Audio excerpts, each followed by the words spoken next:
নমস্কার, ঋদ্ধিকার কিচেনে আপনাদের সবাইকে স্বাগত জানাই। তো আজকে বানাবো কাঁকরোল ভাজা, তার সাথে ইলিশ মাছের মাথা দিয়ে সব রকমের সবজি দিয়ে একটা চচ্চড়ি, আর বানাবো গুলে মাছ বেগুন আলু দিয়ে ঝাল। তো আজকের পুরো ভিডিওটা দেখতে থাকুন, আশা করছি ভালো লাগবে। কড়াই গরম হয়ে গেছে, এবার একটু তেল দিয়ে দেবো। চচ্চড়িটা বসানোর জন্য 5 ফোড়ন আর শুকনো লঙ্কা দিয়ে দেবো। এবারে দিয়ে দেবো অল্প একটু পেঁয়াজ। ইলিশ মাছের মাথাটা আগে থেকেই ভেজে রেখেছিলাম, এর সাথে আরেকটু দিয়ে দেবো। এই সব রকমের সবজিটা এবারে দিয়ে দেবো। চিড়ে রাখা কাঁচা লঙ্কাগুলো দিয়ে দেবো। এতে পরিমাণ মতো মশলাগুলো দিয়ে দেবো। দিয়ে দিলাম নুন, হলুদ, একটু লঙ্কার গুঁড়ো আর একটু জিরে গুঁড়ো। এটাকে ঢেকে ঢেকে চচ্চড়িটা ভালো করে বানাতে হবে। চচ্চড়িটা হয়ে গেছে, এইবারে তুলে নেব।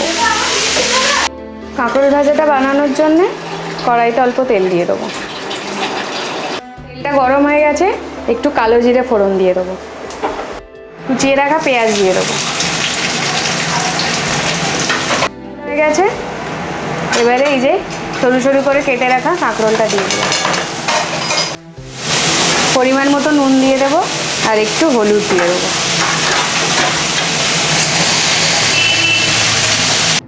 খানিকক্ষণ ঢেকে দেবো। কাঁকরোলটা সেদ্ধ হয়ে গেছে, এবার ভালো করে এরকম ভাজা করে নিতে হবে, লাল লাল করে। ভাজাটা হয়ে গেছে, একদম ভালো করে কড়া ভাজা হয়েছে। এবারে তুলে নেব। গুলে মাছ দিয়ে বেগুন আলু দিয়ে ঝাল করব, তাই মাছটা ভেজে নেব। কড়াইতে একটু তেল দিয়ে দিচ্ছি। তেল গরম হয়ে গেছে, এবারে যে মাছগুলো দিয়ে দেবো। মাছটা ভাজা হয়ে গেছে, এবারে তুলে নেব। দিয়ে বেগুনটা ভালো করে ভেজে নেব। তেল গরম হয়ে গেছে, বেগুনগুলো দিয়ে দেবো। অল্প একটু হলুদ দিয়ে বেগুনটা ভেজে নেব। বেগুনগুলো খুব ভালো করে ভাজা হয়ে গেছে, তুলে নেব।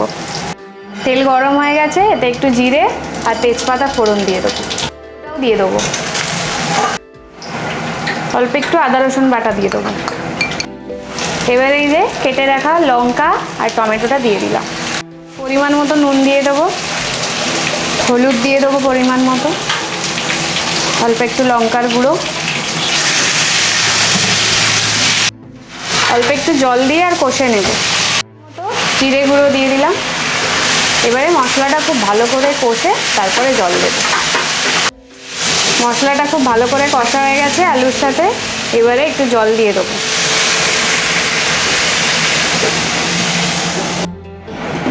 একটু ঢেকে দিই, ফুটে উঠলেই মাছটা আর বেগুনটা দিয়ে দেবো।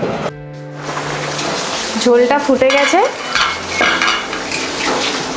এইবারে এই যে ভেজে রাখা মাছ আর ভেজে রাখা বেগুনটা দিয়ে দেবো। মাছের ঝালটা হয়ে গেছে, এবারে নামিয়ে নেব।